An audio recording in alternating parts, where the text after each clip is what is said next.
Sullivan's world unfolded in hushed whispers in the creaky lullaby of a worn-out office chair.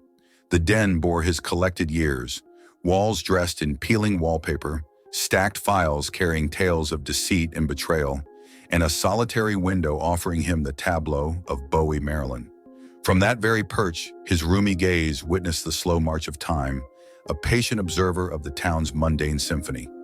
His weary heart beat in sync with the languid ticking of the grandfather clock, a symphony of survival against a past of lingering shadows.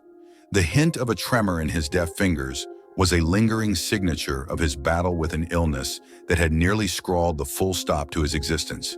Yet the kind man pressed on, carrying his trauma not as a crippling weight, but as a badge of his strength. The door to his office squeaked open, ushering in a fresh autumn breeze, an olfactory sonnet of falling leaves and distant wood smoke. A mysterious figure approached his desk, features hidden beneath the brim of a felt hat. In a voice that crawled like a spider, the figure entreated him to uncover the lurking serpent slithering around Bowie's quaint innocence, the scandal silently gnawing at the Stardust Serenade. A cryptic envelope changed hands, the scent of fear hanging heavily on its parchment. The figure disappeared as stealthily as it had arrived, leaving him with the inkling of a puzzle, its pieces scattered in the shadows of the nightclub. The envelope, thick and ominous, bore no sender, but the curious glow of the words scripted inside etched themselves onto his mind. As dusk drew its cloak over Bowie, he sunk into his thoughts, alone with his blooming apprehension. The silence was shattered by a symphony of crickets, a nightly serenade juxtaposing the quiet turmoil beginning to churn within him. It was a prelude to a nocturne yet to be played, a rhythmic foreshadowing of the looming crescendo of cosmic horror. His investigative instincts began their dance, led by the tune of his empathy, a melody refined by his own haunting nocturnes. The world outside his window grew darker, street lamps flickering like stars against the inky black canvas. Bowie had whispered its plea into the void, and Sullivan, the silent sentinel, was poised to answer.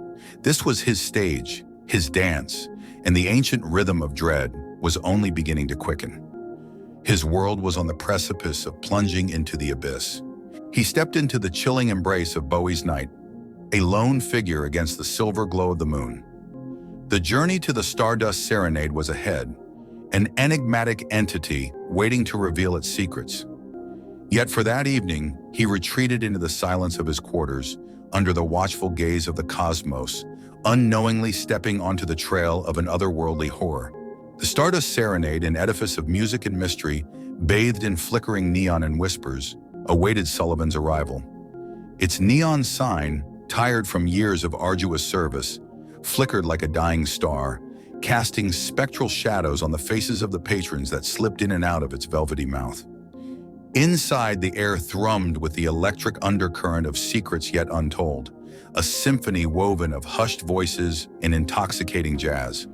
Patrons, obscured by shadows and smoky tendrils, moved to the rhythm of their own secrets. Every corner seemed to echo with the unseen, a rich tapestry of intrigue and human drama. Yet an unsettling undercurrent pulsed beneath the club's vibrant facade, a rhythm both captivating and alien. The bar held court at the heart of the club, presided over by a jade-eyed queen named Molly. Molly, with her emerald gaze and voice smoother than bourbon, held the key to the club's myriad secrets. He approached, navigating through the labyrinth of dance and desire, his investigator's instinct drawing him to her. Their conversation unfolded like a chess game, a dance of questions and guarded answers. Molly's words flowed like honeyed liquor, sweet, yet holding a bite. As she spoke of the club, her voice echoed with a strange mix of love and dread, hinting at the unseen patrons who held the club in a vice-like grip. Their dialogue sketched an eerie picture, hinting at the eldritch silhouette of an ancient, cosmic entity rumored to be the true owner of the club. Venturing deeper into the nightclub, he uncovered an underground chamber, forgotten by time yet alive with an uncanny energy. Upon its walls danced a mural, glowing with the bioluminescent ink that was becoming a hauntingly familiar sight. The mural, a chilling depiction of an alien entity, reflected the same disturbing shape that seemed to loom over the Stardust Serenade. He was left awash with a rising tide of horror, his mind grappling with the unearthly implications. The nightclub was more than a breeding ground for human vice. It was a nexus point for something far more terrifying. As the night bled away and the nightclub hushed into a wary silence, he retreated. His departure was a mirror of his arrival, only now he carried the weight of the eldritch secret. His steps were measured, echoing into the empty streets of Bowie. His walk home was a descent into uncertainty, his destination a dreadful dawn looming at the precipice of a cosmic horror. The detective's dance was far from over. It had only just begun. In the cold, indifferent light of dawn, Sullivan found himself trapped within the labyrinth of his thoughts. His past, a shadow play of fear and frailty, gained a fresh specter. The debt he owed was not one of simple gratitude. The tendrils of his past seemed to twine around the cosmic entity that lurked within the Stardust Serenade. His benefactor, a man of profound generosity and inexplicable knowledge, now took on a new, more troubling guise. With a shiver of dread, he recalled a peculiar obsession his benefactor had shown towards the cosmic unknown, his library teeming with ancient, esoteric literature. Meanwhile, the investigation bled further into the grim reality of Bowie. The victims, silenced by fear and the insidious whispers of the unknown, were linked to him. An old friend from his hospital days, a nurse who had shown him kindness during his illness, and even an acquaintance of his benefactor were all ensnared in this cosmic intrigue. This discovery, the realization of his role in this inhuman plot, served as a dreadful touchstone to his creeping paranoia. The malignant shadows stretched their claws towards him, the town of Bowie their hunting ground. Within the labyrinth of streets and under the watchful gaze of the increasingly strange constellation, Sullivan he found himself confronting the architects of his despair. In an old colonial mansion, under the cloak of anonymity, he encountered the Cabal. They whispered in reverence of their cosmic deity, their words echoing with madness and devotion. The horror uncoiled within him, a realization burrowing into his psyche. He was not merely investigating the blackmail scandal, he was the heart of it. He was struck with a chilling revelation. The cultists had not sought the nightclub or its patrons. They were mere facets in an insidious plot. He was their ultimate target, believed to be a chosen conduit for their eldritch god. Left to grapple with this revelation, his world spiraled into chaos.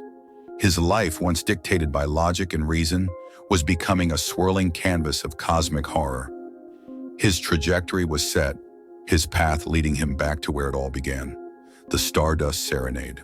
The final act of his unearthly ballet lay ahead, poised on the brink of an abyss of untold nightmares. Beneath the unholy glow of the constellation, Sullivan found himself standing before the nightclub. Its flickering neon light seemed to pulse with an otherworldly rhythm, the entrance an open maw beckoning him into the abyss.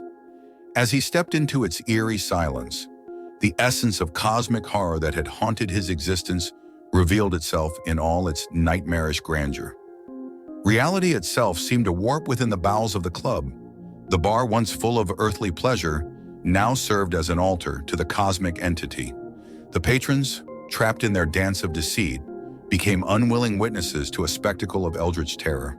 Time and space contorted, blurring the lines between the tangible and the incomprehensible. The cultists, wrapped in the dark folds of their devotion, began their grim ritual. Yet Sullivan was not the man he once was. He bore the scars of illness, a testament to his resilience. With the weight of Bowie on his shoulders, he drew upon his indomitable spirit, a beacon amidst the sea of chaos. The confrontation echoed within the cavernous nightclub. His refusal to become a puppet in their otherworldly theater incited an upheaval. The entity, partially manifested in his world, roiled in anger and frustration, its unimaginable form a spiraling mass of terror. In a moment of harrowing will, he disrupted the ritual. The club shook with an unearthly tremor as the cosmic entity retreated, its grasp on our reality severed. The club returned to its earthly demeanor, the unearthly rhythm fading into silence. Yet the encounter left him forever changed. The cosmic entity had painted its spectral image onto his soul, transforming him into a living testament of the cosmic horror that lurked beyond the veil of reality. Bowie welcomed a new dawn, the night's terror retreating into the abyss of oblivion. With the burden of knowledge and the haunting echo of his encounter, he found himself on the outskirts of the town. The journey had come full circle, yet the man who had left was not the one who returned.